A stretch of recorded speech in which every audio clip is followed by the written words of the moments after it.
You are muted.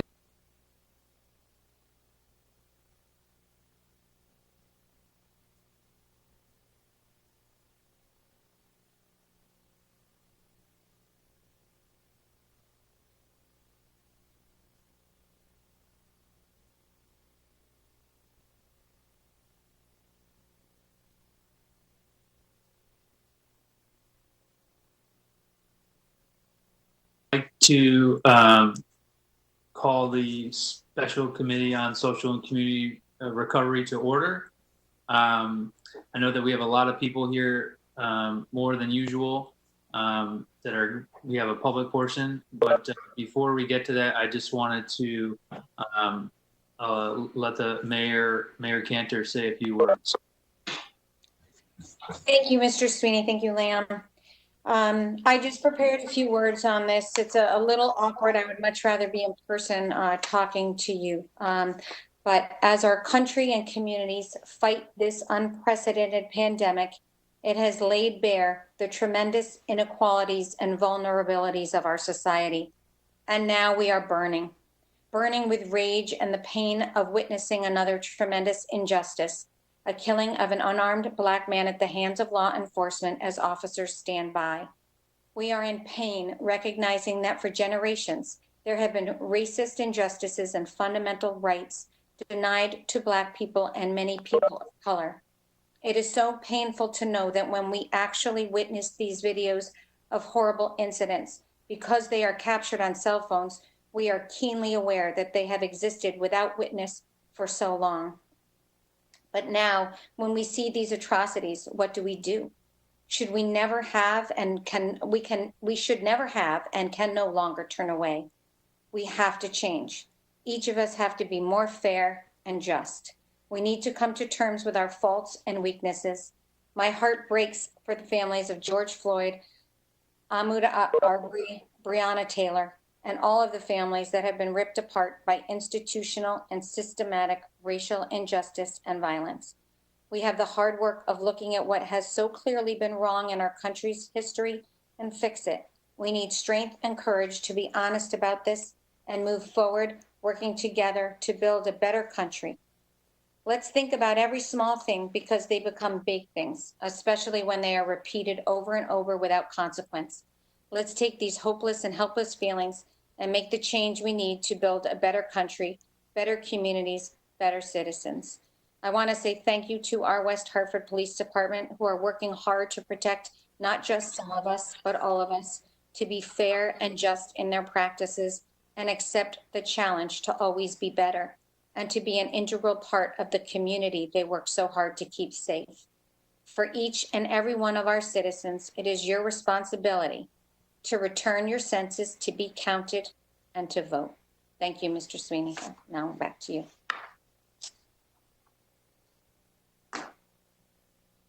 I wasn't prepared for the mayor to speak, but I just have a few things that I just wanted to address as we're talking about this issue.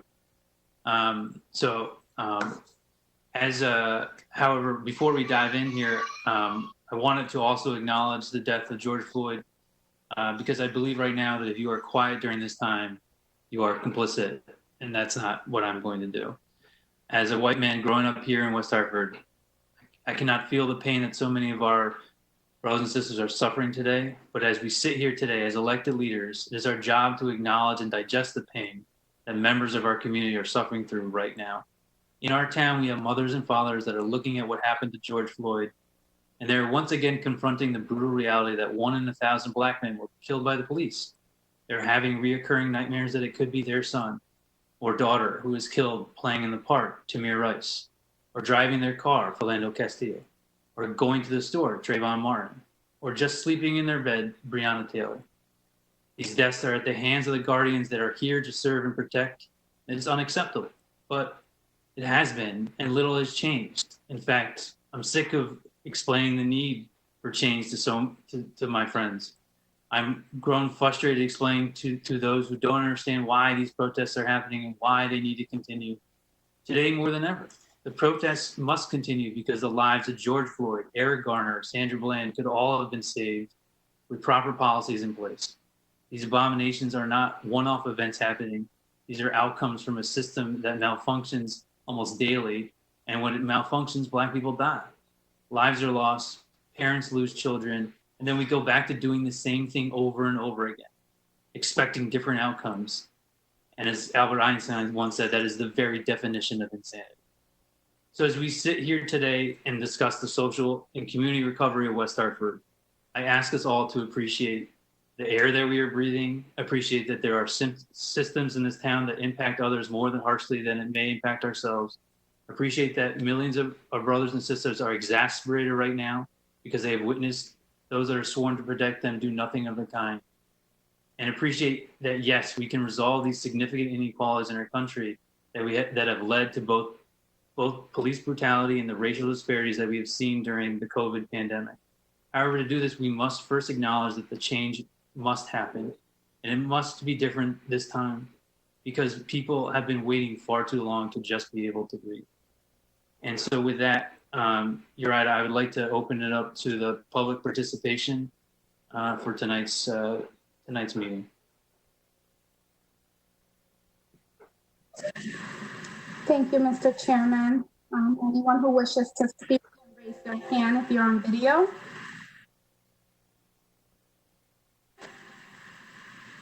Would anyone that's on video like to speak?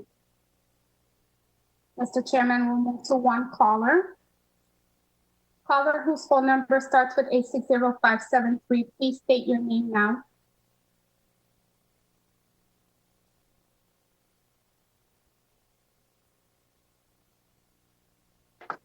I'm not sure who was called on. Is it mine, Carol, or is it someone else? Carol, why don't we just go with you? Okay, this is Carol Mulready, 20 Sherwood Road in West Hartford, and I'm representing the League of Women Voters of Greater Hartford in support of the resolution that you have put forth for this meeting, is my understanding. Am I correct? I'm not hearing you. Is that correct? Liam, shake your head. Yes. Okay, thank you. As our name would imply, we are very interested in voting for every citizen, the eligibility of every citizen. Elections impact our lives in every aspect. Every local, state, and national election is important, and everyone should find it easy to vote. COVID-19 creates a serious impact for Connecticut residents when it comes to voting this year. And because of the illness of the virus, and also because of our constitutional language that says that a voter should appear at the polls on election day. We do have absentee ballot options, and I agree with the Secretary of State's position, and the League does, that illness in this truly exceptional year should include an interpretation to allow each voter the option of voting absentee because of, one, perhaps an underlying condition of illness or a weakness that could lead to illness. Second, because of exposure to others who could be symptomatic or not of COVID-19. And that, of course, could then bring a rebound that we would not certainly want to see. And third, peace of mind in this very unsettling time. We all need that for our families and for each other. The League of Women Voters of Greater Hartford and the state level League of Women Voters Connecticut have been and will continue to work on voting accessible to all. We have also worked at in the past, trying to get that change to the Constitution, and we'll continue to do that. So I thank you for listening and encourage you to send the resolution on to our legislators at the state level for both the primary and the November 3rd election. Thank you, Carol, and thank you for keeping it to just about exactly 2 minutes. Really appreciate it. You're right. We have we'll take the next person. And for callers, we are limiting the testimony to 2 minutes to be respectful of everyone's time and try to get everyone in here. Mr. Chairman, there are no other callers except for the 860573 number. It looks like there are several people on video who would like to speak. And I just would like to friendly remind everyone that if you are not speaking, please remain on mute. With that said, we can take Chris. Hi. I need to take myself off of mute. You just put yourself back on mute. There you go. Okay. Hi, my name is Christine Feely, and I live at 282 West Point Terrace. And I am speaking in favor of this resolution to be passed to allow for expanded absentee or vote by mail, whatever you want to call it. Voting is one of our most important rights and responsibilities, and I feel very strongly about it. I've voted in so many elections, and I've taken this very seriously in the many years since I became old enough to vote, and it really is very, very important. My husband and I are both at higher risk for serious complications of COVID-19 because of our age. Many people are at risk because of underlying health conditions, and some people are at risk for things that we don't even know about. I mean, we've seen all the episodes of children having this serious, what we now know is a very serious complication, but many younger people and people who do not seem to be at any particular risk for increased or severe complications have had severe complications and have died, and there's no reason for us to run that risk. Connecticut has experience with absentee and ballots. There's no reason that we can't have very secure and good voting because of that. Surely there are people in our government who run elections who are smart enough and have the right training and have the right systems. We still have time to put all this stuff in place. And I'm very much in favor of this resolution being passed. We really need to allow people to vote by absentee in the November election. And I thank you very much for allowing me this opportunity to speak. Thank you very much. You're at it. We'll take the next video participant. Please raise your hand if you'd like to publicly speak, or else I will call a random name. Patrick, go ahead. You just muted yourself. Okay.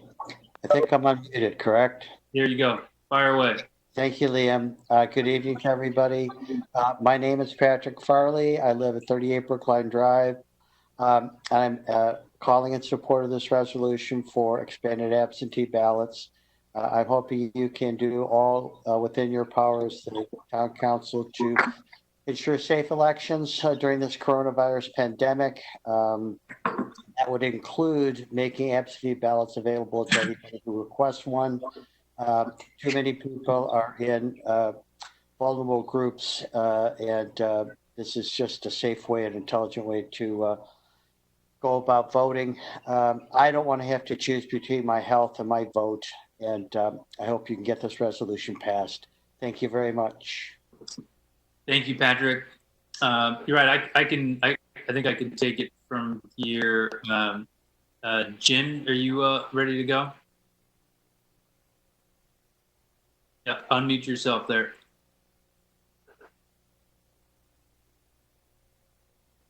There you go. Thank you.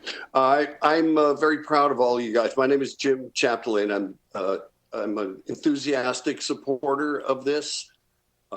Saturday, I'll be 66, and I'm told I could still pass for 65, but I'm still in a high-risk group. I've had cancer 7 times, so that puts me in a particularly risky place. And I don't want to forfeit a fundamental right. I've never missed an election. I don't intend to miss this one, but I hope I'll be allowed to vote from home if there's a second wave of the coronavirus. More importantly, if my daughter is forced to come home from college and she can't vote by absentee ballot, that also places me at risk.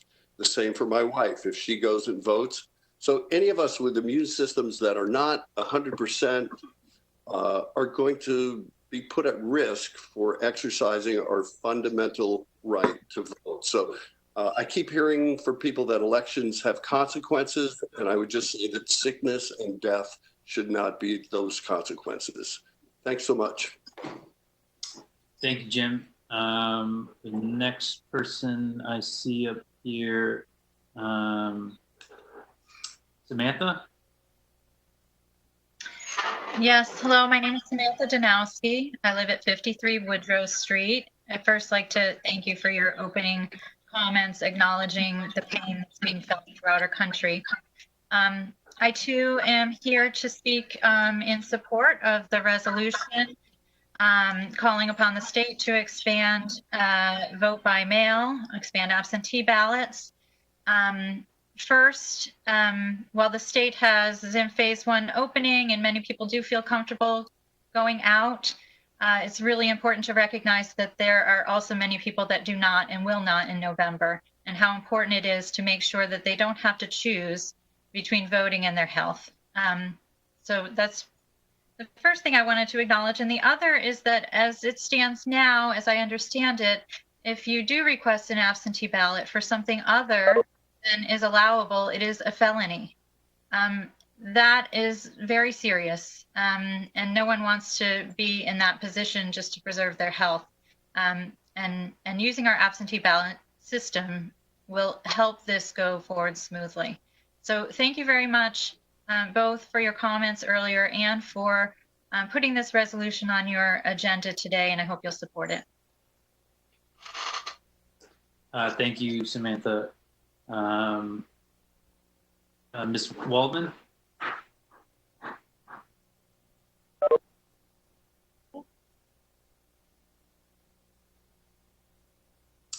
Hit mute. There you go. You're good to go. I'm good to go. Okay. Okay, good. Thank you.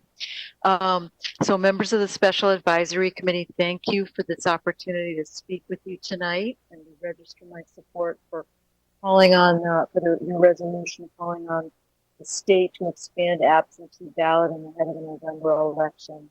I consider my right to vote sacred, and I make it my business to cast my vote in every election, no matter what, in the midst of a pandemic caused by a virus that's killed over 100,000 Americans. That's a potentially life-threatening proposition. And while I take my responsibility to vote seriously, I don't think exercising that right should require me to choose between my health and voting. Expanded absentee balloting is to all eligible voters is a simple remedy. And by adopting this resolution, you are sending a clear message to Governor Lamont and state legislators about the importance you place on keeping voters safe. I urge you to adopt it and to continue pushing Governor Lamont and state lawmakers to schedule the special session and to pass the legislation we need to ensure that any eligible voter that wants to can vote by absentee ballot in November. Expanding absentee balloting is a nonpartisan issue that protects all voters, regardless of party affiliation. Thank you. Excuse me.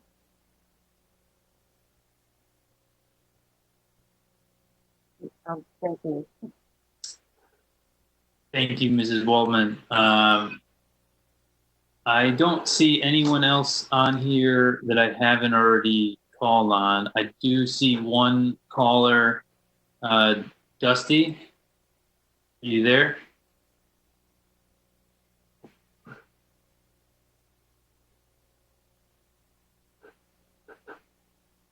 Dusty going once. Dusty going twice. All right, we are going to close the public participation portion of this meeting, and I think that's all. So with that, I will move to staff reports, and I'll move to Amy for a health district update. Good evening. This is Amy Kraus, Director of Health for the West Hartford Bloomfield Health District. So thank you again for having me this evening. Currently in West Hartford, we have a total of 611 confirmed cases of COVID-19. Yesterday, if you were following some of the data, you might have seen a total of 655 cases of COVID. So currently, right now, the state of Connecticut is in the process of sweeping their data, getting rid of some duplicate cases. And so that's why our numbers might fluctuate a little bit. Right now in West Hartford, there are 112 deaths associated with COVID-19, and currently the age group that it's affecting is 80 and higher. So the health district is still continuing to move forward with their contact tracing and providing that follow-up. I had talked about a little bit in the past some waves of COVID. Originally, we had talked about the first wave being now, second wave being in the fall, and then the third wave being in the spring of 2021. Dr. Matt Carter from the Department of Public Health has informed us that the next wave of COVID is going to be, we're going to be looking at possibly the middle of August into September. I don't have an outlook yet for the third part of that wave, but that's new information to us. So I want to bring that to the group. The health district is leaning forward again, preparing for drive-through clinics. I did receive a plan today that our staff have been working on to do a drive-through site. This is specifically for flu, but we're also again preparing. We can use the same plan for COVID when a vaccine does become available. We are also working on mobile testing sites in certain areas of West Hartford. As of right now, the health district has approved 24 outdoor dining applications that came into the health district, and we've also followed up on 9 complaints that have come into the health district regarding food establishments and not wearing proper face coverings. So the staff is busy. As you know, today was the first day that salons were able to open up for barber shops and hairdressers. So the staff is also going to be educating again and making sure that people are following the sectors that were provided. Again, if anyone has any questions, I'd be happy to answer them. I don't know if any members of the committee have any questions for Amy at this time. Mary, did you have a question? Sorry. You need to unmute, Mary.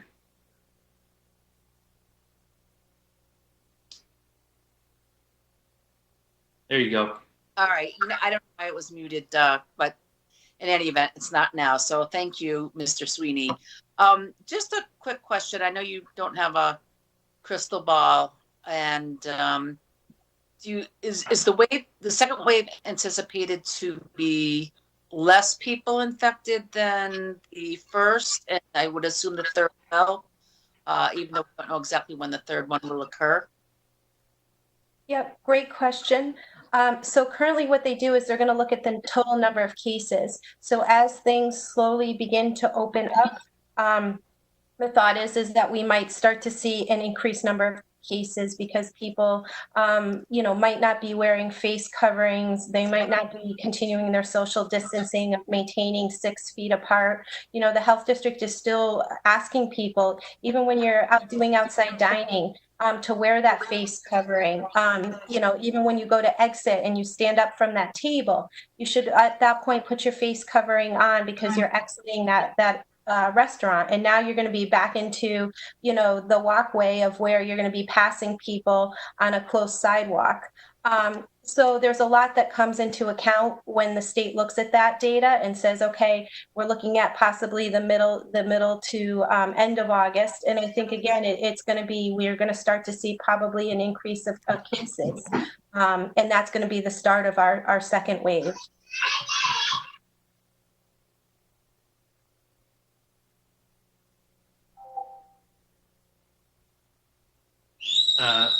Sorry, those are my children in the background.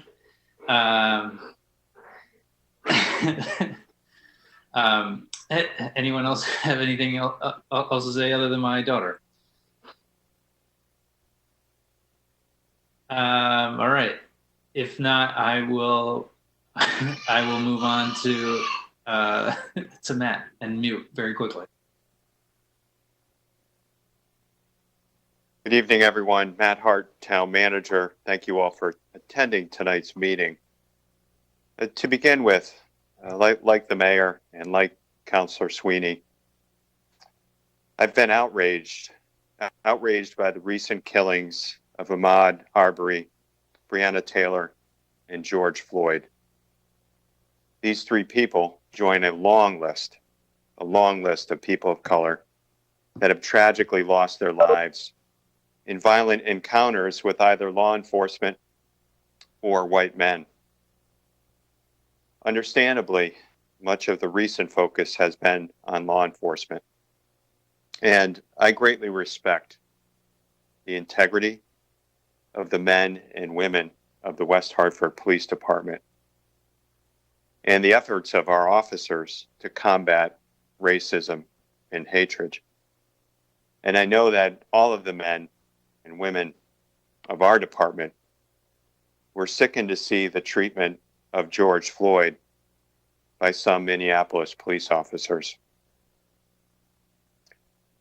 I also trust that we all know that the tension around race and racism in our country is much bigger than law enforcement.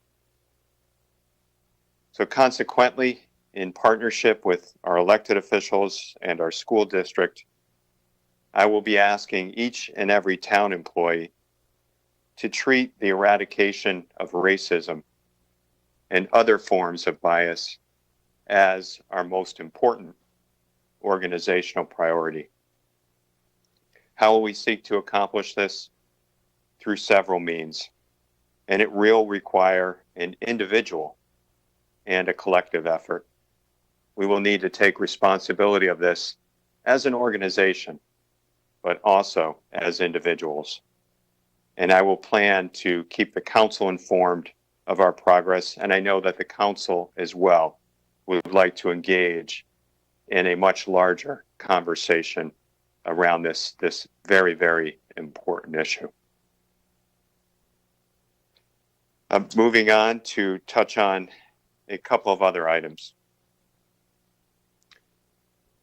As Ms. Kraus talked about, town staff, in particular, our police department, working in collaboration with the health district staff, we've been focused on enforcing state guidelines in the town center and elsewhere in town.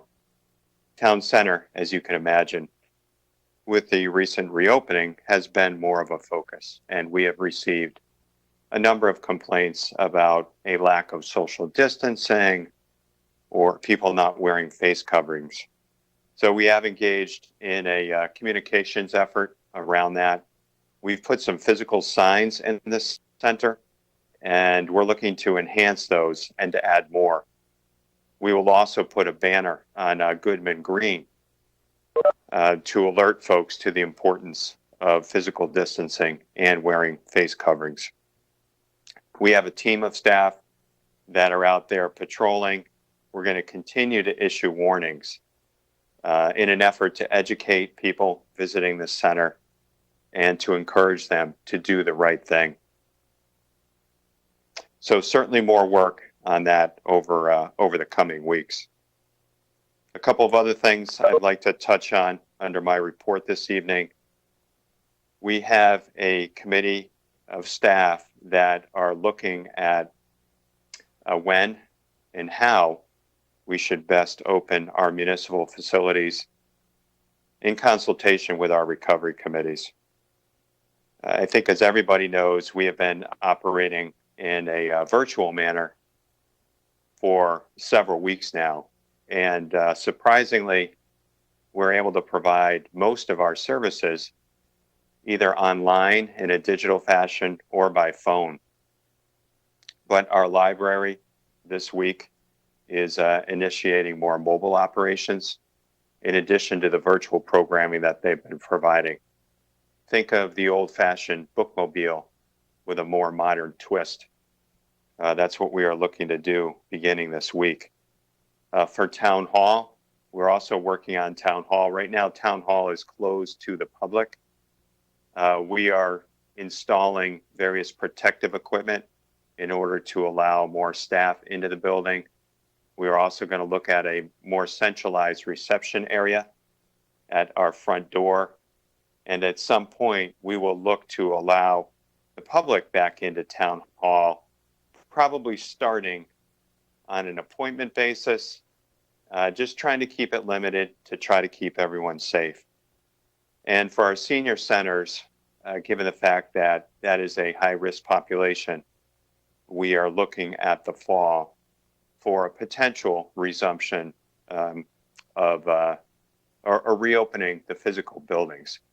The senior centers, like Leisure Services and others, have been providing virtual programs for the past several weeks now with some very positive comments. Last but certainly not least, the council is well aware of our outdoor dining and retail initiative. We're looking to put more of the public right-of-way in play for use by our restaurants and our other retailers. Later this week, we will actually begin installing the infrastructure that's necessary to do this in Town Center and in Blueback Square.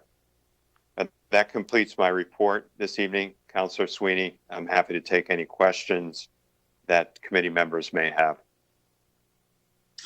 Thank you, Matt. Really appreciate the detail. And for folks, we're gonna maybe later this week have another meeting to talk more on the recreational side of things. But we know that that is a ever-flowing change of information. The governor is probably going to start rescinding executive orders this week or next as we kind of move into this slowly phase 2 process, as the Corporation Council has so effectively covered in the other meetings that we've had.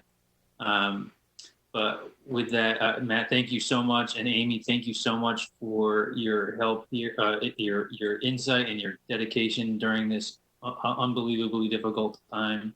I don't know if there's other folks on the council that have any questions for Mr. Hart. Hey, Liam. Yes, Mark. Can I ask a question? I think what for your portion, you're here to participate in the agenda, but since we don't have any questions, why don't you go for it? It was just more for Matt and more along the lines. Thank you, Liam, for allowing me to do that. But more or less, you mentioned about recreation a second ago when you're going to look at it. School's going to be ending shortly. Camps, any information about timing as to when we'll be able to let the community know about either camps opening up the parks a little bit more as the warmer weather is moving forward and really stressing that physical distancing, but allowing the kids to get out and utilize some of the more parks in a more official manner. I see a lot of folks at Conard and at Hall and want to make sure that we can continue to keep that open space available for the kids. Mr. Hart. Matt Hart, Town Manager. Thank you for the question, Mr. Merritt. Yes, I expect we'll have more information within the next week or two. The parks, as you know, the parks have been open throughout, but we did close for a period of time certain facilities, and some are still closed. For example, the basketball courts remain closed, playgrounds remain closed, as do our high school tracks. I envision that later this week, we'll be able to reopen the high school tracks. We wanted to make sure we had the right signage to promote physical distancing and other requirements. We are looking at reopening the playscapes. There's talk about summer, the opportunities for summer baseball. We're working on that as well. With respect to summer camps, the committee discussed that last week, and we are looking to implement a more robust outdoor initiative, as well as a virtual program, if you will. We want to be able to utilize Westmore Park as an outdoor campsite and asset. We've got a number of departments working together, Leisure Services, the library. I'm even looking to bring in our engineering office because we want to be able to partially close some streets, particularly in residential neighborhoods, for certain periods of time in order to allow our residents to utilize the street, for actual play and other activities. And we will look to provide some programming to enhance that experience. So we will have more to announce later this week. And then with respect to summer programs, we'll review with this committee either later this week or next week, but more to come, certainly. Thank you, Matt. Hart, and for the record, that was Mark Merritt. Just do some housekeeping before we get into the meat of the agenda tonight. Folks, just please, for the record, please just identify yourself, full name, and then when you are not speaking, that goes for myself, mute your side of the computer. So with that, I will move to the communications and make a motion to adopt the minutes from the previous meeting. So moved. Sherry Canner, Mayor Canner. Yeah, so we're good on that, right? Doesn't need to be seconded. No. If you'd like to do it without objection by unanimous consent, that's fine, Liam. All right. Mr. Chairman. Without any objection? All right. The minutes are adopted. So with that, I will move to the meat of the agenda. And first off, I want to do some housekeeping of who is here to participate. We wanted to have an expansive conversation about this. In West Hartford, one of the best things that we have is we have a lot of really talented and involved people in town. And we are lucky to have with us today both the town committee chairs from both the Democratic Party, John Bailey. We all heard from Mr. Mark Merritt, who's the Republican town chair. We unfortunately had a scheduling conflict with the Registrar of Voters, and we will be getting testimony submitted from them to get them to chime in on this issue, and as well as with us, I did see Representative Exum pop up here, but with Representative Exum, we are also lucky to have with us a resident of West Hartford, the Chief of Staff for the Secretary of State, Shannon Weagley, who is here to work with Representative Exum to kind of give a view from the state level and a little bit of history of this issue here in Connecticut.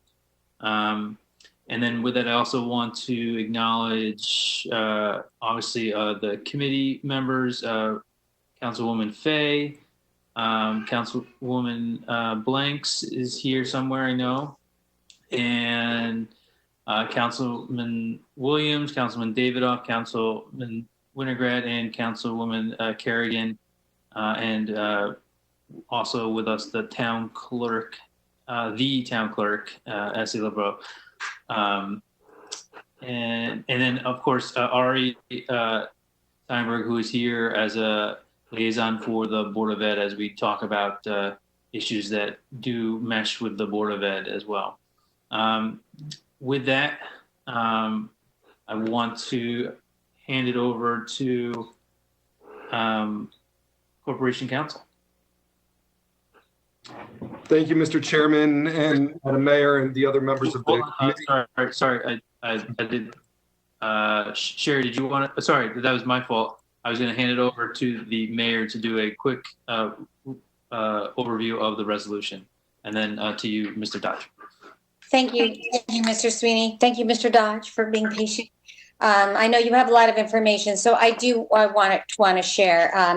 But I just wanted to say the reason I received some questions and concerns about, why are we doing this resolution?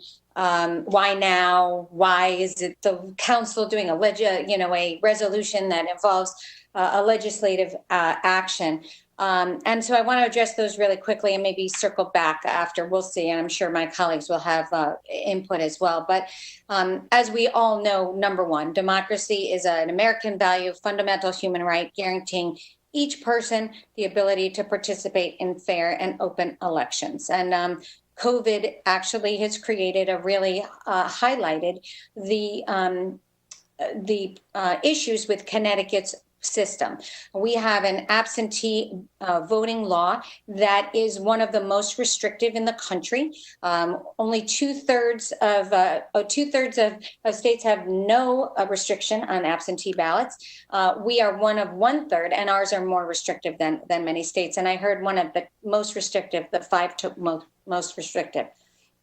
So just to, if you are a poll worker, if you are an active member of the military, if you are currently sick, not if you have the fear of being sick, right? If you're currently sick, if you are out of town for all hours of voting, physically disabled, or prevented by your religion. Otherwise, there's no exception. And I think one of our the public mentioned that it is committing a fraud and there are penalties for that if that is what happens.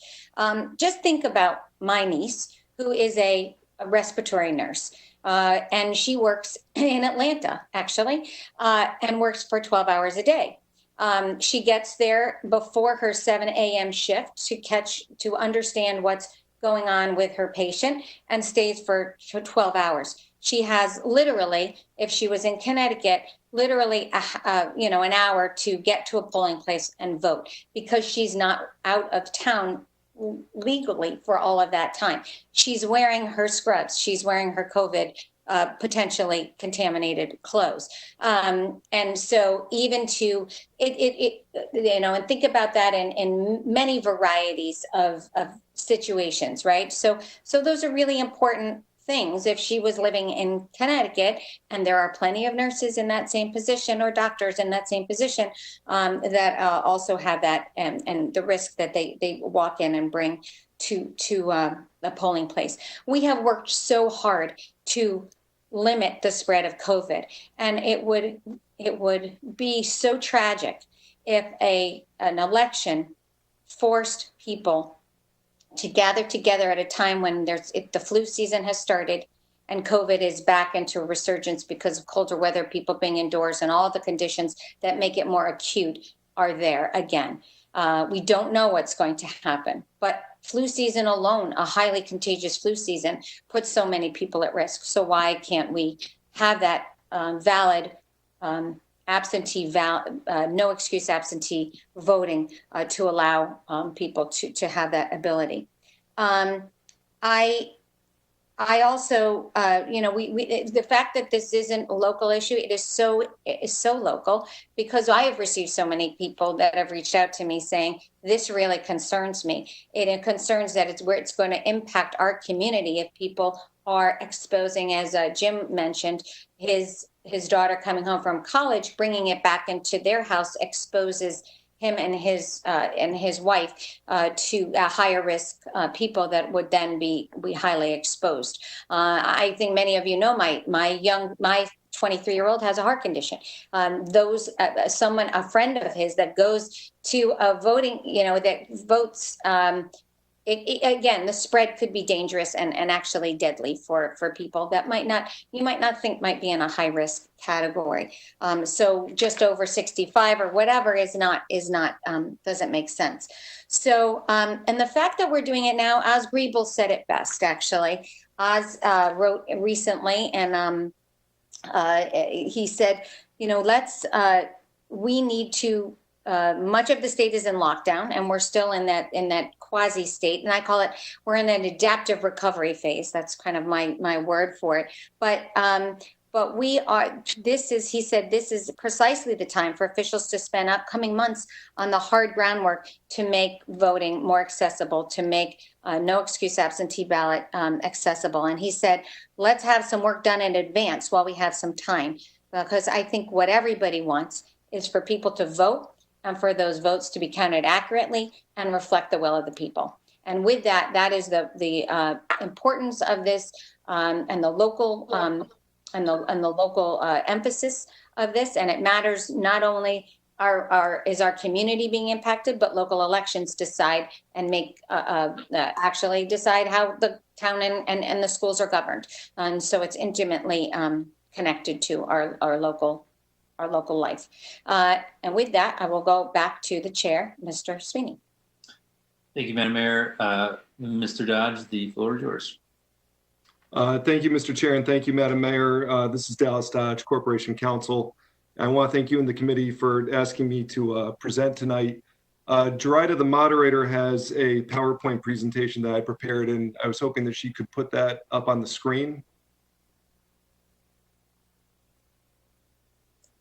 One second, Mr. Dodge. Thank you.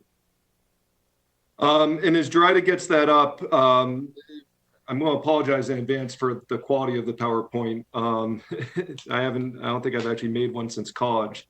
And so I did my best.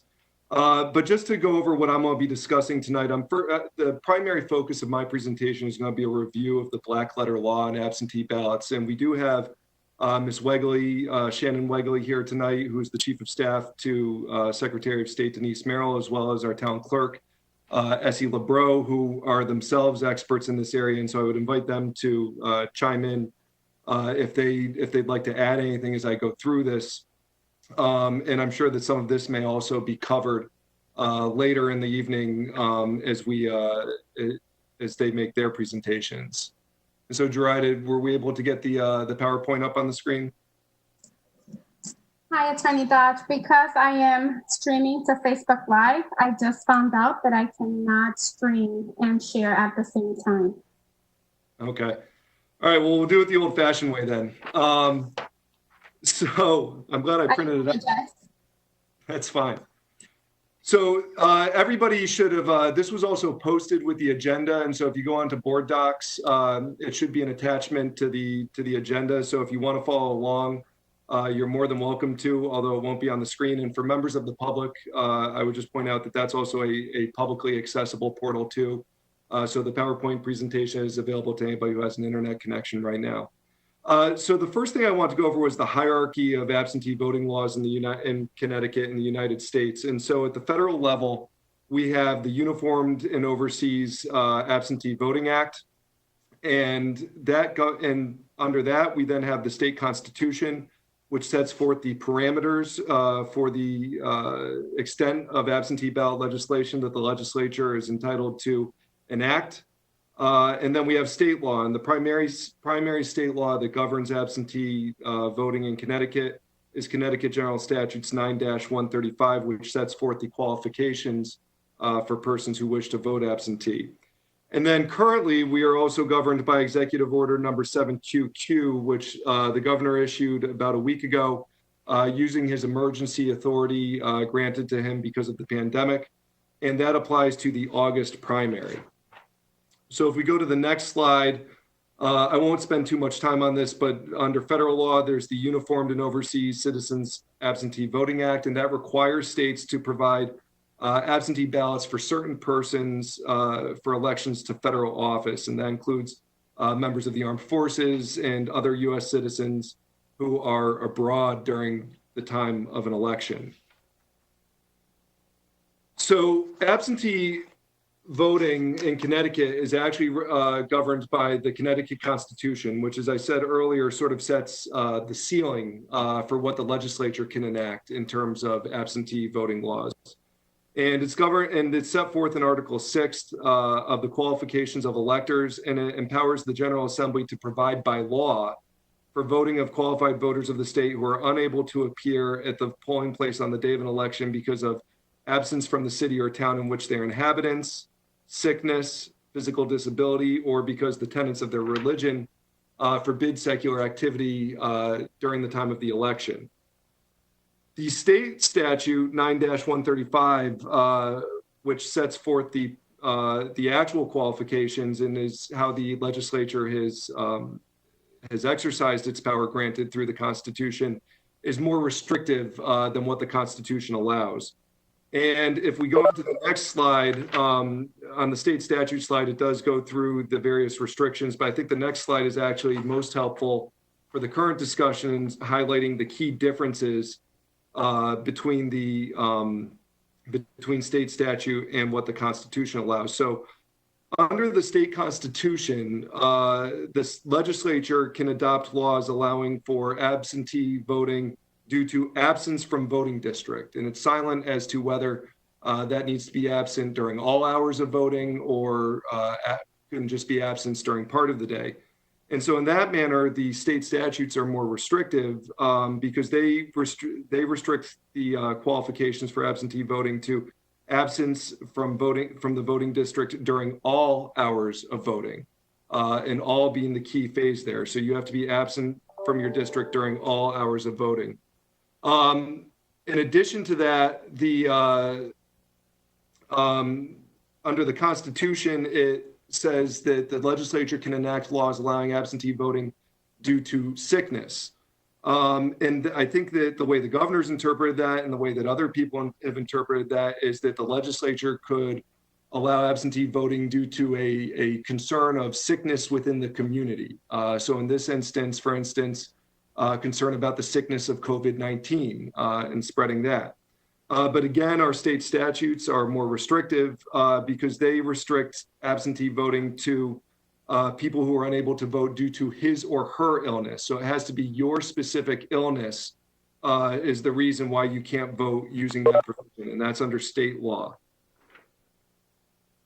And so if we go to the next slide, as I mentioned, last week the governor issued Executive Order 7QQ, which created new rules for absentee voting during the, which created new rules for absentee voting for the August 11th primary. And so there's an open question right now, which goes above my pay grade, about whether the governor can issue executive orders that go beyond September 9th, which is 6 months out from when he originally made his declaration. And so for now, his executive order only applies to the August 11th primary that will be held in Connecticut. It does not currently apply to the November general election.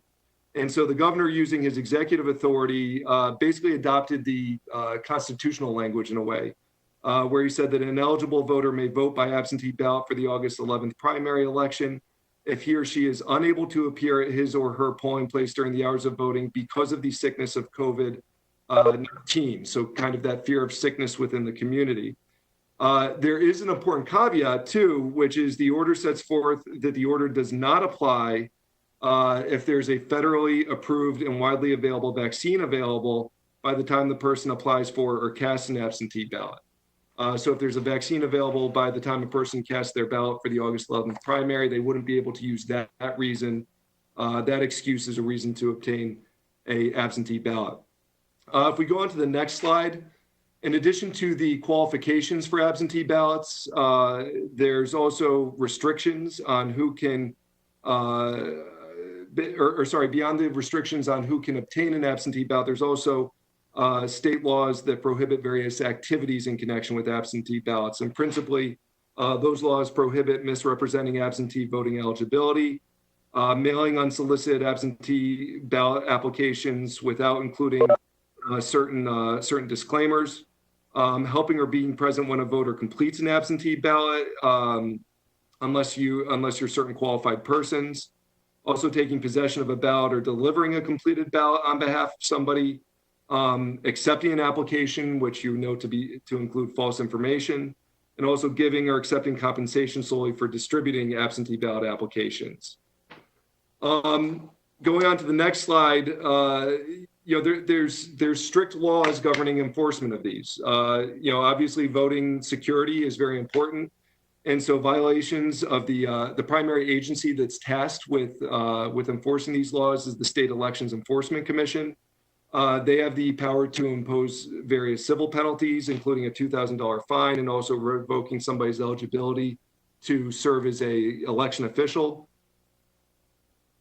And in addition to that, they also have the ability to refer matters to the state's attorney, and a person who violates any of the rules concerning absentee ballots can actually be prosecuted for a Class D felony.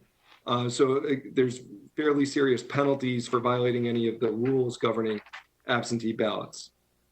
I'm going to quickly go over the status of some legislation. I know we have Representative Exum on the phone, who's on the Government Administration and Elections Committee and can speak to this in more detail. But this last legislative session, there was a bill, House Bill 5278, an act revising certain absentee voting statutes. which would have revised the AAB voting rules to no longer require that somebody be absent from their voting district during all hours of voting. And that did receive a public hearing on February 28th, and it died with all the other 2020 session bills when the legislature was forced to close up shop early and then adjourn sine die without taking up additional matters. There's also a constitutional amendment that's currently out there. It doesn't directly have to do with absentee voting, but I did include it because it has to do with early voting. And that's Joint Resolution 19-1, a resolution proposing an amendment to the state constitution to allow for early voting. And just to quickly go over the process for amending the Constitution, because I think it's relevant to the resolution that the council has before it, and also some of the discussion. Amending the state constitution is a two-step process. And so the first step is that the General Assembly adopts a joint resolution, and then depending on the size of the vote in which it's adopted, dictates the timing for it to go to referendum with the general electorate.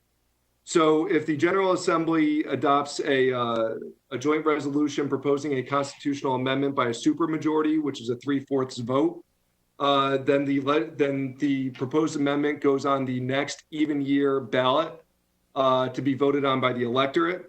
However, if the General Assembly only adopts the joint resolution by a majority vote, so anything less than the 3/4 vote, then it has to be voted on by two separate General Assemblies or by two separate legislatures. So, our legislature serves in biennial terms. And so they would have to vote, one legislature would have to vote on it, wait 2 years, then the next legislature would have to vote on it, and then it would go on to the next even yeared ballot. And so 19-1 proposes changing the Constitution to authorize the General Assembly to provide by law for in-person early voting. And that was adopted in 2019. However, it did not achieve the supermajority necessary to go on this year's November ballot. And so in order for that to go before the electorate, either it could, I guess, conceivably be readopted by the legislature with a supermajority right now. But the next legislature, so in other words, the General Assembly that's seated after November would have to again adopt that by a majority vote.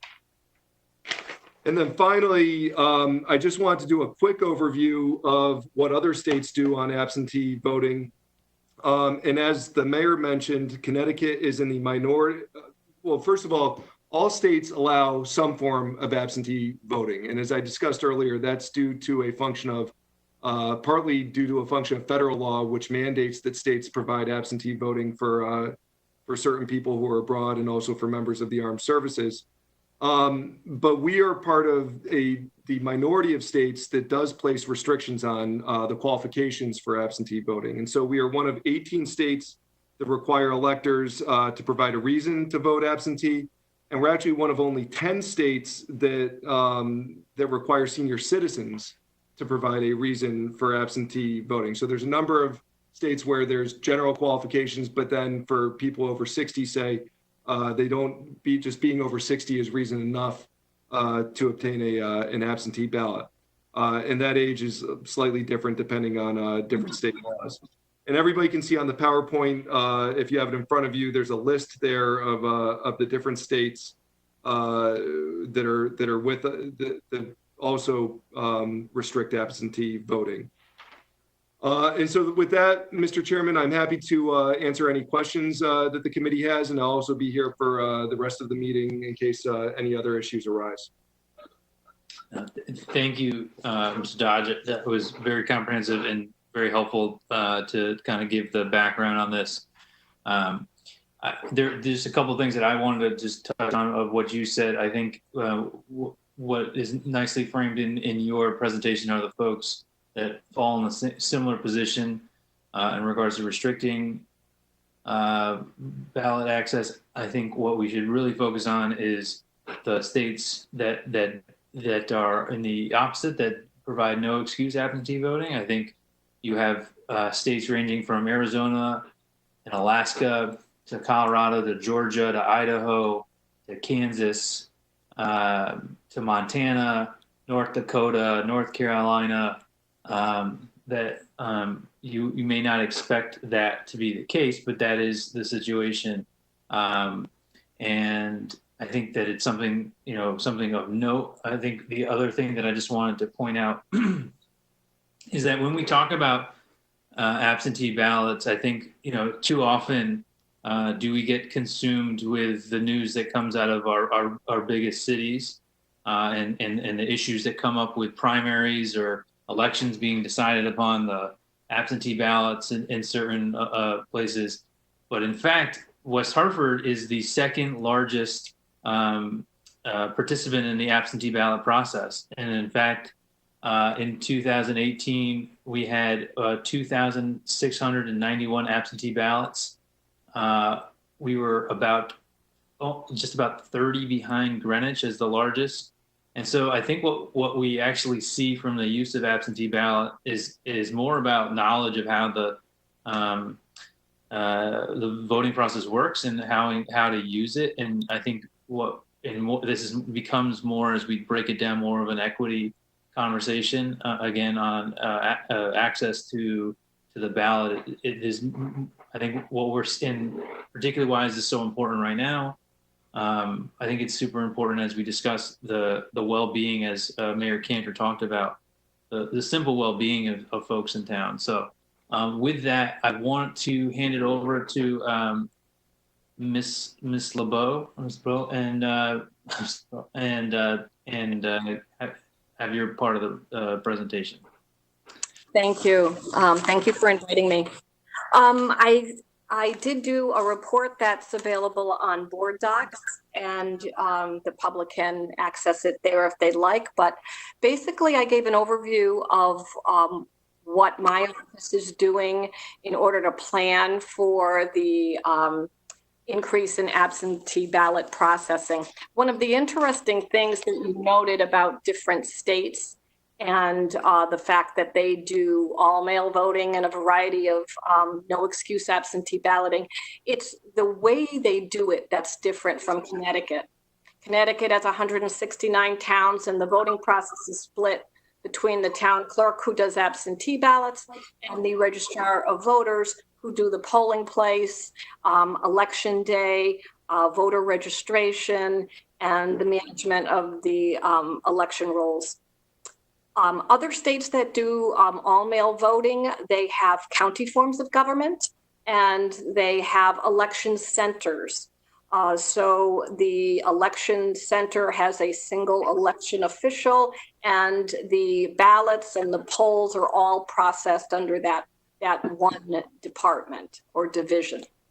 So in Connecticut, with our system, the absentee ballots are on the town clerk's responsibility. Right now, we are awaiting plans from the Secretary of State's office and some more details on how this will happen for August. We already are planning in terms of volume. The expectation is that 80% of the people go to the polls, and maybe 10% or 20%, up to 20% vote by absentee. But that could be flipped if we go to the all mail voting or no excuse absentee ballot voting. So those numbers would reverse in the absentee ballot process. Essie, on that point, can you just talk about what happened in Wisconsin really quickly? That actually did happen in Wisconsin. It flipped. They had 80% of the people going to the polls, but when the pandemic hit, apparently, and they went to the all mail voting, or they opened up, I can't remember if they opened up the process more, the numbers flipped, and they had an unprecedented amount of absentee ballots coming in, and they had to do a fast work to get it going. So, but that's what happened in Wisconsin. They have, again, an elections division. They do not do it, they don't do it the way the state of Connecticut does. So the elections division in Wisconsin provided materials and training, and they actually brought in the National Guard. There were about over 2,000 National Guard that they brought in to assist at the polling places because a number of the poll workers did not show up to the polls that day. So they had a situation on their hands. They did talk about what you should do when you're planning on switching to mail-in voting. And one of them, some of the things that they commented about was having a very reliable voter database. They also said having proper equipment, such as letter openers. We never think of having letter openers because we hire people to open them, but the high-speed machinery to do that type of volume. They also have a signature verification system for their absentee ballots, which Connecticut doesn't have. When you have an absentee ballot application, your signature signifies that you are, that you're authorizing that ballot. We do not do signature matching or verification. The other thing that Wisconsin did was they had high-speed tabulators that moved the process along in a faster fashion. So that being said, Thank you for that. Appreciate that. Yeah, the attachments that I included, what's really difficult is trying to determine how many will be voting by absentee in August. So we are guesstimating based on our numbers of registered Democrats and Republicans. The Secretary of State will be mailing out an absentee ballot application to every registered Democrat and Republican. It will be done through a mail house, and the mail house will send them out to every registered voter. They will fill them out and send them back to the town clerk's office. We then process them through the Connecticut voter registration system, which has got a barcode, and we enter information. If there's a different mailing address or whatever, that's done at that point. My understanding is that at the end of each night, the mail house will extract the data from what was entered from the town clerk's office, and they will generate the ballot. So the ballot will also be mailed out from the mail house. The postage is going to be paid by the state, which I believe they have a grant for, and we were asked to supply documentation for reimbursement for August, and I've attached some of those estimates that we planned on. It's not clear what's going to happen with November yet, so thanks. I think that's awesome. I think that we can let Shannon kind of talk about what the SOS, and I'm really interested in your the clerk's portion of it. Okay, and let's see. So the state is going to be paying for the ballots to go out and their postage paid to be returned as well. We are instituting an elections hotline in West Hartford, and we are going to share it with the registrar of voters. So it will be staffed all day because we do expect a number of phone calls. Normally we get about 3,000, 4,000 calls a month during election season. So we really expect that to double. And I'm sure there'll be people who have never done an absentee ballot application before, and they'll have questions. So we're going to do that. Because of the number and the volume that we're expecting, it can't be done in the town clerk's office because we have a number of other functions that we do in our office. And due to COVID and office spacing and safety precautions, we have looked at utilizing other offices in town. We may even use the auditorium and set up workstations with appropriate spacing. Our IT department will be assisting with adding additional computers depending on the volume received. And we'll be purchasing additional equipment, barcode scanners, storage bins, and the like. Once the applications are processed and the ballots are returned, then that's another portion of time where we will need to have staff to sort them, enter them into the system as having been received. So that way the voter database system has that information in there. It is unclear if there's going to be in-person absentee balloting right now due to the COVID. And so we're waiting to see what will happen there. Because of town, in the past, we've always allowed mail-in absentee or in-person absentee. We will be reliant on the U.S. Postal Service. And the week before the election is usually when people realize, oh, I forgot, I'm going to be out of town. So have to think about that and how to address the mail issue. There will be a drop box in front of Town Hall for people who would like to drop their ballot off or their application, and that should help us in some ways. The registrar of voters will be in charge of counting the ballots on election day. And due to the planned high volume of that, let's say you have 20,000 ballots, that will be hand opened, 2 sets of envelopes being opened and then put through a tabulator machine. It is going to take some time, and there may be some statutory changes or some kind of regulation that allows us to start counting earlier than the morning of the election, just so you get your election results on time. Right now, we're waiting for guidance from the Secretary of State's office to proceed. And if you have any questions, I'm happy to answer them. Thank you, Essie. As I think we've talked about multiple times in our council meetings, we are very lucky to have such a decorated town park, and I know that we are in good hands regardless of the outcome of this. And really appreciate the insight that you provided there. I think there are a lot of moving pieces to this, but I think at the end of the day, one of the things that we're looking about is, ensuring people's right to vote and ensuring that they feel safe in doing so. I don't know if folks have any questions for Essie.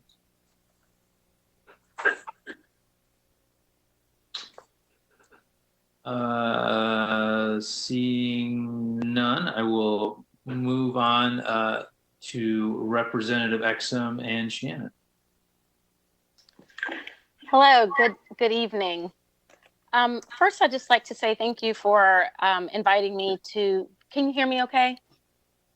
Okay, to be a part of this. So much of what I wanted to say, a lot of it has been said, but I would like to just first say I appreciate the comments that were said at the start of the meeting this evening. It is a very difficult time right now for so many reasons in our country, and the events of last week are piling on in a sense. But I have to say, I think it gives us so much opportunity when you see what's happening and the disparities that have already been highlighted with the coronavirus, and you add to that the incidents that have been taking place within the last 2 weeks, but last week in particular, when we found out, when we witnessed George Floyd. I have some comments and some things I was thinking, but I'm really heavy, and I don't want to read this writing that I found very powerful, but I would like to just thank you for the work that you intend to do in the community. Matt, in particular, that you mentioned, that committee. I'm looking forward to seeing what happens with that. So much of what I had intended to mention has kind of been said, and I don't want to. Tam, can you just do me a favor? Yes. Can you just identify yourself? Oh, I'm sorry. I'm Tammy Exum, State Representative for the 19th District, West Hartford, Avon, and Farmington, parts of West Hartford, Avon, and Farmington. And I just wanted to reiterate some of the things that were said and a little bit of the past decade of the work that was done in Connecticut when it deals with making it easier to register to vote. We've created the online voter registration system, implemented the election day registration, and most recently we put into place the automatic voter registration at the DMV. So as a result, in Connecticut, we have more people than ever who are registered to vote. However, we need to make it easier for people to be able to cast a ballot. And so several people have already said that to the rest of the country, voting by mail is not unusual. It was said that 2/3 of the states allow you to vote by mail without requiring a reason. And some states even allow you to sign up for a permanent absentee ballot, which means they automatically send it to you. 5 states, Colorado, Hawaii, Oregon, Washington, and Utah, conduct all of their elections by mail, and dozens of states allow for the option of conducting an election entirely by mail. But we have a very restrictive, very specific language, as Dallas Dodge said earlier, about our elections, and that's written into our Constitution, which makes it complicated at times like this when we have an emergency take place, like a pandemic. And so clearly we need to look at efforts to amend our Constitution. We need to continue to look at that so that the process, if something like this happens moving forward, we have things in place that we can act more quickly when we have an election, 6 months from now, as we do. So for now, the challenge is how to make it possible to maximize ways to vote by mail within the confines of the Constitution. And there are a few different ways, a few different ideas that the legislature has discussed to do that. One is to move away from paper processes and towards a more streamlined digital process. One idea that GAE, which is why I think Liam has invited me here. I'm a member of the GAE committee. One thing that we were looking at is a way to make absentee ballot applications, that process entirely digital, just like we've made the voter registration process entirely digital. And another is to adjust the statutes about absentee ballots. The statutory language repeats the restrictions that are written into the Constitution, just as Dallas went over, but with slightly different wording. And I think it's a good idea that Secretary Merrill's interpretation that the language in the statutes appears to be more restrictive than the Constitution, and that the legislature could amend it in such a way that it clarifies the word sickness as it would apply during a time such as this, during a pandemic. That said, we really are looking at, we're listening to leadership. There are a lot of conversations taking place. Last week, we had a call, and I know that the leadership is working on getting us back into the legislature to talk about and to vote on these very issues. Again, they are looking at distancing and how we get in and all of the specifics. And I'm hoping sooner than later, we will get back in. And I don't want you to think this is a time that we've been vacationing. We've really been focused on our constituents. There have been a lot of constituent phone calls, email all over the place, a lot with unemployment. A lot of people are hurting, questions about businesses, getting checks cut. It's been a really busy time. And that's what we've been focusing on, but we're really looking forward to some guidance on when we'll get in. I am so grateful that Shannon is on this call with me because I had very limited time and exposure on the GAE committee. She really represents the Secretary of State's office, knows the ins and outs of this, and I'd like to turn this over to her at this time.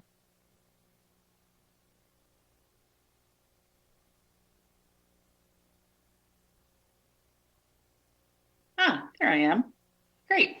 Thank you, Representative Exum, and everybody for allowing me to speak with you tonight.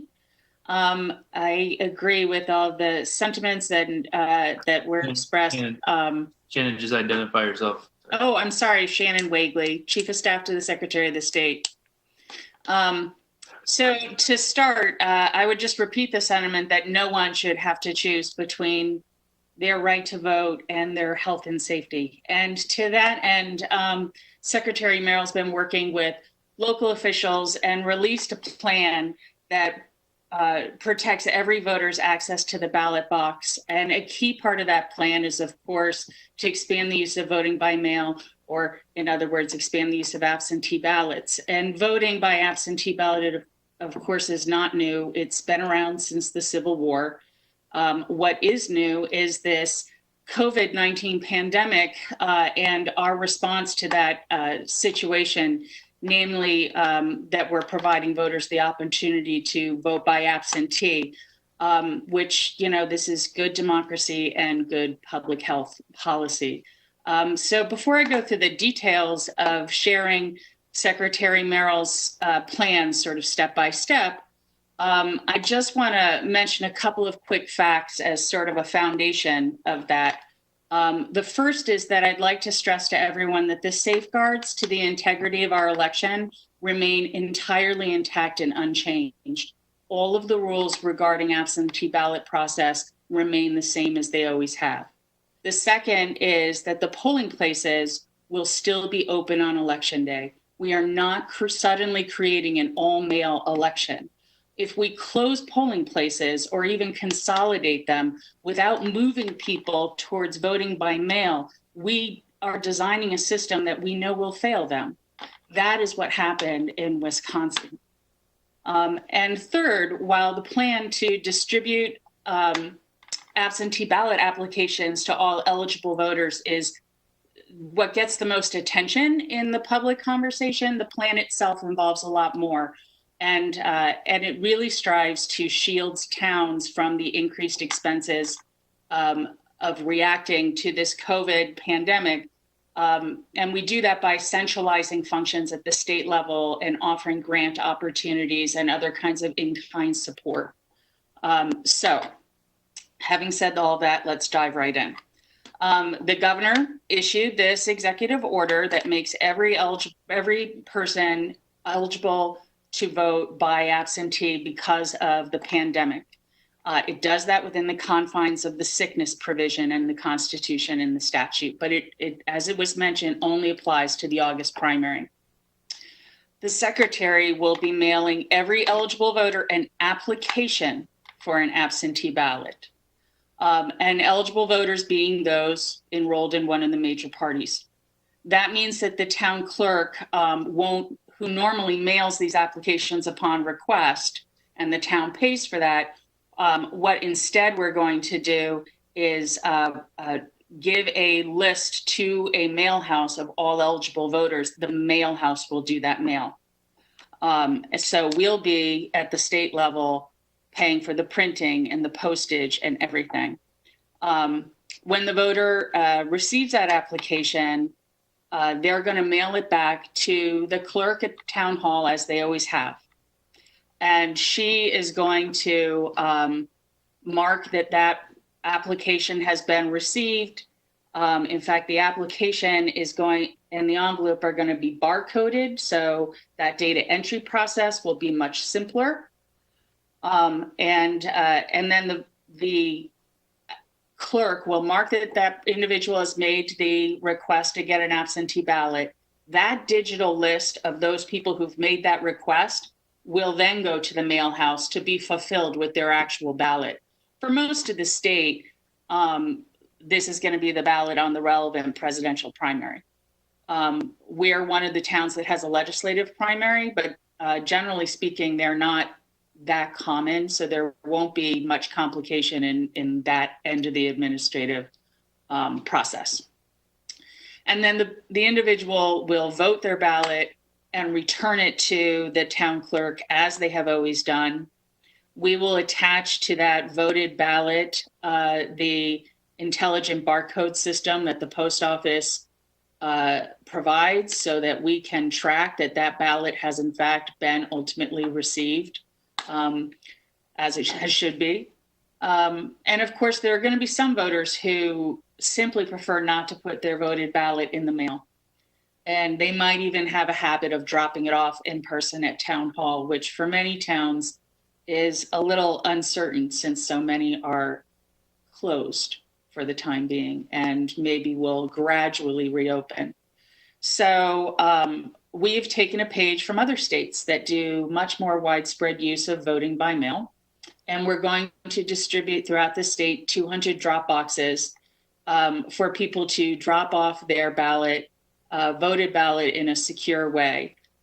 Think of these as being like a standard, like a FedEx drop box. It's that same design, so you can't just stick your hand into it, for example. They're very secure. They'll be bolted down, that sort of design. So none of these expenses are actually paid by the town. And the reason is that when Congress passed the CARES Act some months ago, they provided funding to the states for elections, but that funding has to expressly be used to facilitate voting in a pandemic environment. And since our voting process is somewhat inflexible in Connecticut, this is how we felt like spending those resources offered the greatest strategic value to the voters. We are also offering towns financial assistance for expenses that are beyond their normal election cost and incurred because of the pandemic. And there's even a grant that we are offering to upgrade election officials' computer systems, and that's part of our work focusing on cybersecurity. With respect to the polling places, I think I mentioned already, we think that keeping them open as usual is the goal, especially while simultaneously encouraging more voting by mail. That will help us create an impact in really being able to achieve some social distancing strategies at polling places on election days. But if we don't move people towards mail and then consolidate voting locations, we create a problem that we can see coming. So we really have to plan at this point as if most people are going to vote by mail, and simultaneously plan as if most people are going to show up as they usually do at the polling place. And it's that kind of overachievement kind of attitude that will serve us well, I think. We're going to be supplying towns with PPE for poll workers and also developing new standards of operation that are guided by the CDC and informed by public health officials. And we're also going to need people to work at those polls. Most poll workers are retired senior citizens who are in high-risk categories. And we expect that many of them are not going to agree to work the polls, and we don't blame them. So the Secretary is launching an effort to try and recruit really the new generation of poll workers. And in fact, we've integrated our efforts directly into the governor's systems. If you visit his website, ct.gov/coronavirus, and then you can select an option called Help Others, you'll find ways that you can help in your community. One of those ways is being a poll worker. So please spread the word about that. And then finally, I just want to encourage everybody to sign up for the Secretary's text service by texting VOTER to 474747.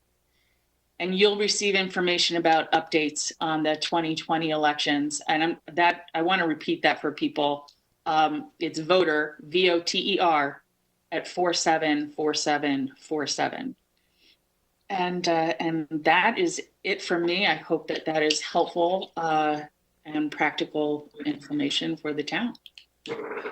Thank you both, Tammy and Shannon. Really appreciate that. I think it's very helpful for us making this decision at a local level. I think the questions on funding are something that obviously are top of mind for local officials right now, as we just adopted our budget. There isn't a lot of wiggle room, and in fact, we're probably going to, we don't. One of the big things that we discuss is we don't know what comes next in the next coming months, and so having that support both from the federal and the state level is super important, and I think for at least for me makes this decision pretty easy. But obviously, I want to open it up to the folks that are here from the council and participating to ask some questions. And I see Mr. Davidoff.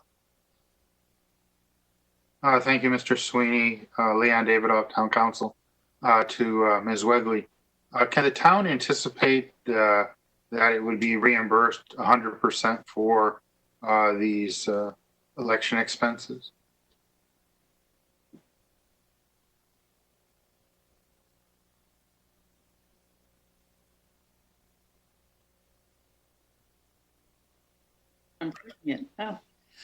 Sorry about that. I'm not sure if you can expect 100% or not. That's an unknown at this point.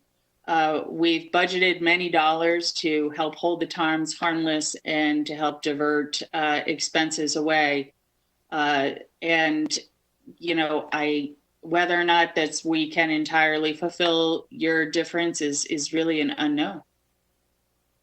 We haven't gotten those expenses in yet.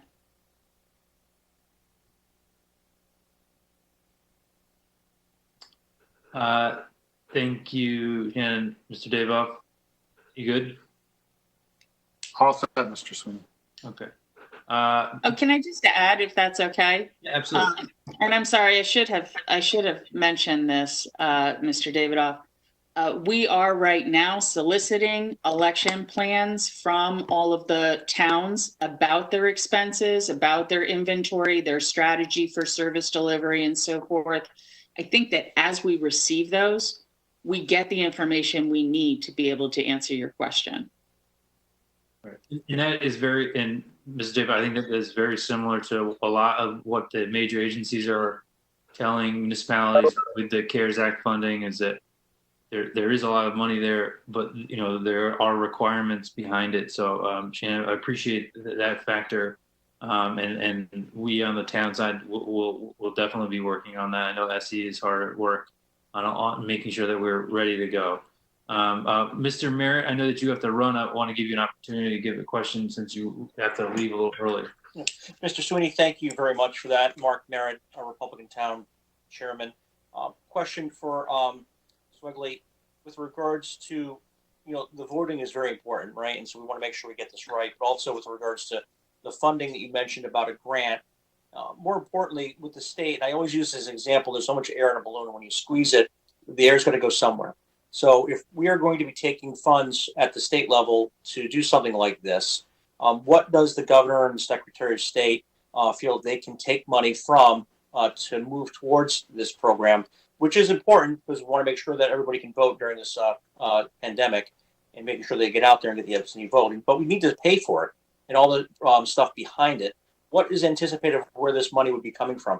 Are we talking about that grant money? Are we talking about more bonding? I'm just curious as to how we're planning for that.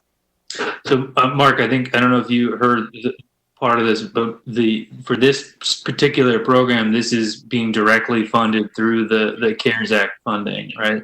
And so that program right now is dealing with that, and I think that with an anticipation that there is going to be a more than regular participation in a mail-in program that the state does not have appropriated for at the moment, but that's for the federal aid. And I think based on the CARES Act funding that, as you know, is a significantly bipartisan program that did put this specific provision in there.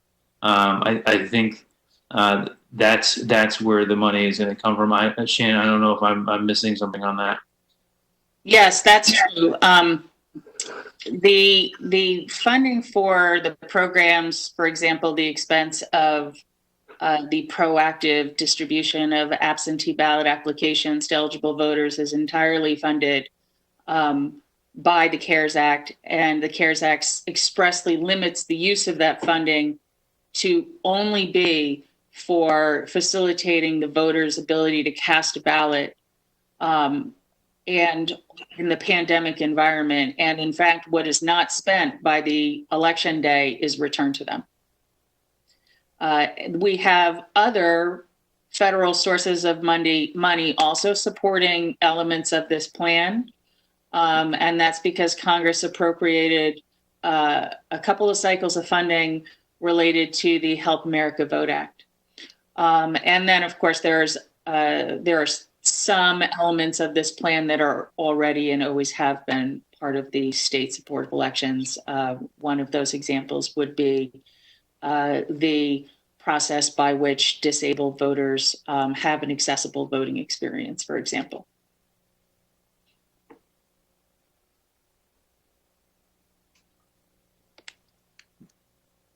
Mark, you good? Yes, thank you. Thank you, Mr. Murray. Thank you for participating tonight. I'm sorry you have to run. With that, are there any other questions, Mr. Williams? Thank you, Mr. Sweeney. I appreciate it. Before I start with my questions. I just wanted to mention with respect to Mr. Floyd, I tried to put together, like you, Mr. Sweeney, some statements on it, and I could not. Nothing seemed right. Saw it, horrific. Feel so bad for the family, community, everything exposes that you talked about, and the mayor talked about. And then in the days since, it feels like government has failed in many places on many levels, and it's horrifying. It's horrifying for my kids. It's horrifying for the kids of all colors of this country. And just being here tonight with you guys and having a government that's functioning is really makes me feel better. And I believe that there's a lot of challenges in front of us, but most people in America are very good people. And I think because of that, we'll be able to rise to the occasion and accomplish some of the goals you raised earlier. So I just want to say that. So bear with me. With respect to this resolution, I have some jurisdictional concerns. I've raised them, understanding that elections are local. In terms of the actual act of voting, it's the jurisdiction is the municipality which does it. But I think one of the things about this resolution that gives me pause is it's one thing to talk about voting and how we look at voting in the world of the pandemic. And I think that's obviously an issue ripe for review. When we start talking about changing how we vote forever in the state, that's a bigger policy discussion. I don't know how I feel about the bigger policy discussion. With respect to the pandemic, obviously, got to make changes to accommodate health risks. But I think this body has to be careful about what we deem to be within our jurisdiction and outside of our jurisdiction, because I think, although I disagree with probably most of you a lot of the time, we have discussions and it's fruitful, I think, for the most part.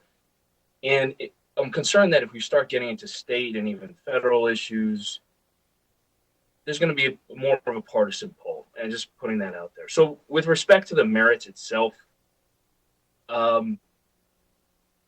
look, the pandemic makes sense to me. Changing things forever, I think, is a bigger discussion way outside of our purview.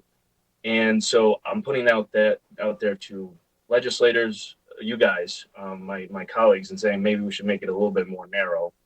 But in terms of the actual document itself, the question I have, Mr. Sweeney, is to Mr. Dodge, and essentially, what did his office look to in terms of drafting the resolution? I think Glastonbury passed something similar. Why was the language written the way it was, and so forth and so on? Just an explanation as to the words that were used. Thank you. Thank you. Mr. Dodge. Thank you, Mr. Chairman, and thank you, Councilor, for the question. It would almost, I'm actually going to defer to the mayor because, my office took direction from the mayor who had asked us to prepare this for the agenda, and she had set forth the goals that she had wanted to accomplish and what she felt was important. And then we put words to paper to accomplish that. And so really, although my office assisted in preparing the resolution, it was at the direction of the mayor. And so I would really respectfully defer to her in terms of why the resolution was drafted the way that it was. Thank you, Mr. Dodge. I was on a different screen, so I don't have it by heart in my head, but I'm just pulling it up now. But I mean, the point was that, much of this point is when we see an isolated time of emergency, we reflect on what we need to change to control so that we don't repeat, be in places of crisis.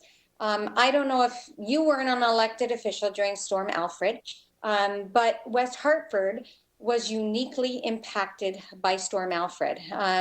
And there were, Halloween was canceled, and there was a significant loss of power. Many people had to were staying in their homes, but they couldn't. We were in an absolute crisis. There was real fear that our elections would not take place, and those were municipal elections. So I know that there are times of crisis, and we are going to face them, whether it's a hurricane, or whether it's a early October snowstorm, or whether it's a really bad flu season, or whether it's a global pandemic. I don't know what those crises are, but I know they're going to come on election days.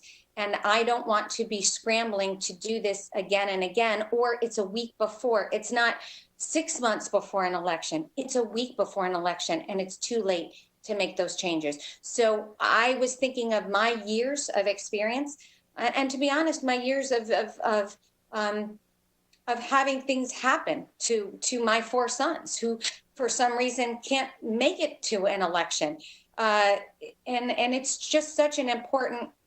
It's such an important process. Look, my mother is she's a Republican. She has never missed an election in her life. She's never gotten a parking ticket in her life. So for her to lie on a ballot because so she can vote, and I haven't hugged her in months. It's been so painful for her not to see any of her great-grandchildren, grandchildren, children, and for her to risk all of that to exercise her right to vote for someone that I probably will not be voting for, brings it right home. And I just think that this accomplishes that. It not only does it permanently changes what I think Connecticut has done wrong in excluding or putting people at risk or making them lie on a ballot. If we are making people lie, isn't that enough reason to make a change? I mean, and the consequences are grave. What happens if there's somebody that really decides to enforce these consequences? So of fraud. So I think it's appropriate. I think it absolutely is local. I felt that it was local before. I see it so profoundly now. It impacts our neighbors. It impacts our community. It impacts our healthcare workers. It impacts our first responders in a way that other decisions that are different don't, and we don't need to weigh in. And I've been very cautious about that. But I think this needs to be a permanent change and a no excuse absentee vote. And I think we need to join the 2/3 of America that the 2/3 states that vote in a way safely, accurately, and if they can do it, I really believe Connecticut can do it. Mr. Williams. Thank you, Mr. Sweeney. And thank you, Madam Mayor, for your response. So I guess what's the game plan? I think you said earlier that the registrars are going to address this, maybe articulate their concerns or what have you, or their comments. And then the idea is it would come up at the next meeting, just an idea. And that's my last question. Thank you. Yeah. So for process-wise, unfortunately, neither can make it tonight. We have talked to them. They're going to provide each of them are going to provide a memo for the record so that it is a part of the record and the process and the public can consume that. And then we will be voting on the actual resolution as a council as a whole at our June 9th meeting. So I think that is the process, Mr. Williams. This is Mayor Cantor. They also, if the registrars would like to come and speak to the resolution on June 9th, that would be fine too. And knowing that the absentee ballots fall under the town clerk's office, but it does impact all of our all our election officers. Mr. Dodge. Thank you, Mr. Chairman. I did just want to add for Mr. Williams, I hope I didn't appear evasive in my answer, but as the Corporation Counsel, I do have an attorney-client relationship with the mayor and the other members of the council. And so it's difficult for me to discuss publicly what discussions or what might have gone into drafting a particular document that I drafted for the council. And so I apologize for that, that I couldn't give a more fulsome answer in that regard.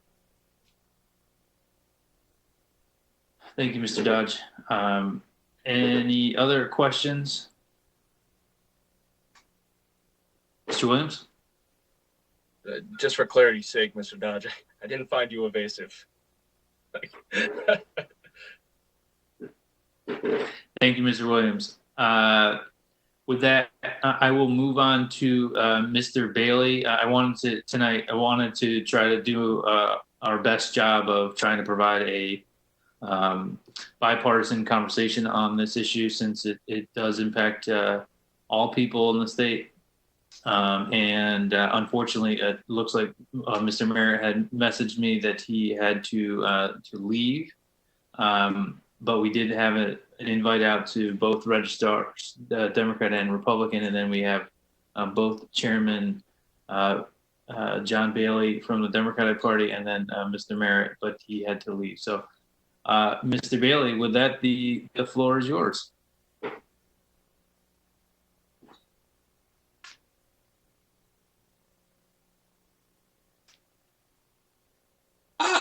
There you go. Sorry, rookie mistake. Actually, I'm not a rookie anymore.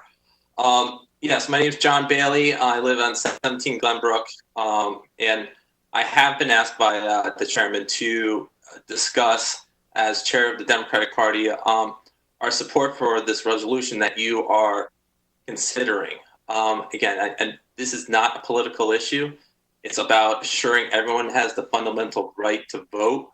I think Mark and I are in agreement that we want to have an election cycle that is easy and safe for accessing the ability to vote by all those that are impacted by the COVID-19 pandemic. As already been said, polls will still be open, but those at risk of being sick or making others sick can then qualify for and cast an absentee ballot safely and fully in conformance of our state constitution. So I look forward to seeing how Tammy's efforts and Shannon and the Secretary of State's efforts will be successful in the upcoming, hopefully, special session. As already been mentioned, 27 other states in the country have allowed voters to request absentee ballots without providing an excuse. And some of those states that have been mentioned are states like Georgia, North Carolina, Kansas, and Idaho, to name a few. A successful functioning no excuse absentee ballot system is good for, as we can see from the election results, good for Republicans and Democrats because it's good for voters. One only has to look to Florida, who in 2014, 16, and 2018 elections, Republicans cast more absentee ballots than Democrats in every election. And also we have our neighboring governors in Massachusetts and New Hampshire that are also expanding mail-in and absentee ballots for voters. So just to summarize, I think that we can all agree that we want to have an election that is safe for all who can participate and make it easy in having all the steps in place before election day, well before, so we don't have another crisis at hand, allowing folks to gain access to the vote. So with that, again, thank you, council members, Liam, and everyone else for allowing us to address this issue. And yes, please support and vote out the resolution to send a signal to our state colleagues that West Hartford supports such a measure. So thank you. And if there's any questions, please.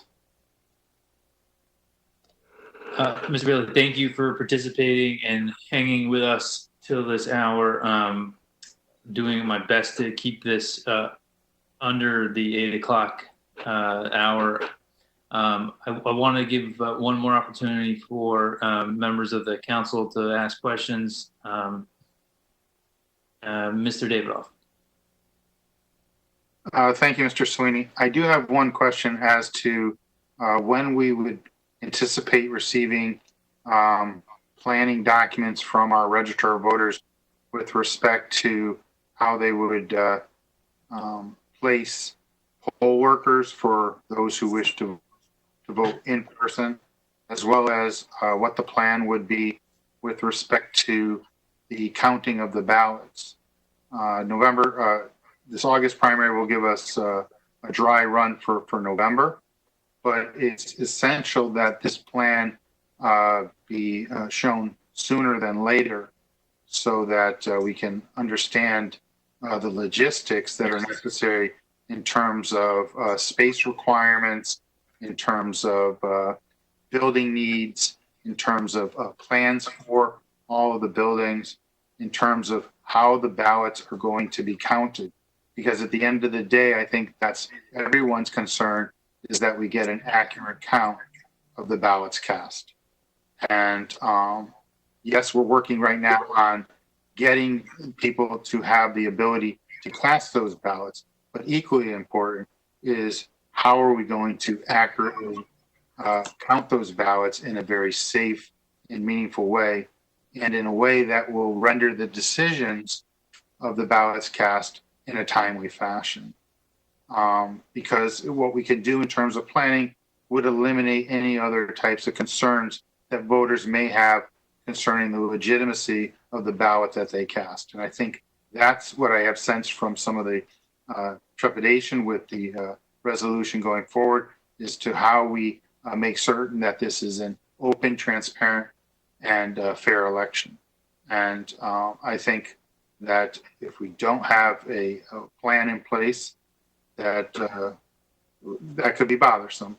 And I'm certain that we will get some guidance, hopefully from the Secretary of State's office and possibly from the legislature as to best practices on how to accomplish that. So I'm certain we have the right people in place to accomplish that, but I think it's important for that to be shared, considering we're about 2 months away from the first election. I want to give Shannon the opportunity to answer that question, but Matt, if Mr. Hart, if you could just take, we could have that question that Mr. Davidoff had directed to the registrar of voters. I know I don't want anyone to speak on their behalf not being here, but it would be great for them to answer that question in their written report. Thank you, sir. Shannon, the floor is yours. Shannon Wakely. I would just like to say you're right, that the best way to run a smooth election is having a very well-planned election. And that is no small feat in a emergency situation like we're all living in right now. So I would just let you know that we are soliciting those plans from all the registrars in the state about the specifics of their own town plans. So I'm sure that yours is forthcoming. I would also say that the Secretary's office has almost weekly calls with both clerks and registrars all over the state, where we are constantly answering questions that they have about changes that are going on or challenges they're facing, or even some of the sort of legal landscape that sometimes shifts the ground beneath our feet these days. So they have a lot of ongoing support, and our agency is also going to build out that support with some additional staff talent to be more closely working with on a regional basis with some of those planning and technical assistance efforts. So we're doing a lot to do what we can with still the limitation that we are the state and not the town, right? So there's always going to be only a fine line where one of us ends and the other one of us begins. But we're doing everything we can to work intimately with all the election officials so that we can have a smooth election day. Thank you, Shannon, for the answer. Are there any other questions or members of the panel? General input. Going once, going twice. All right, with that, I will make a motion to adjourn without any objection.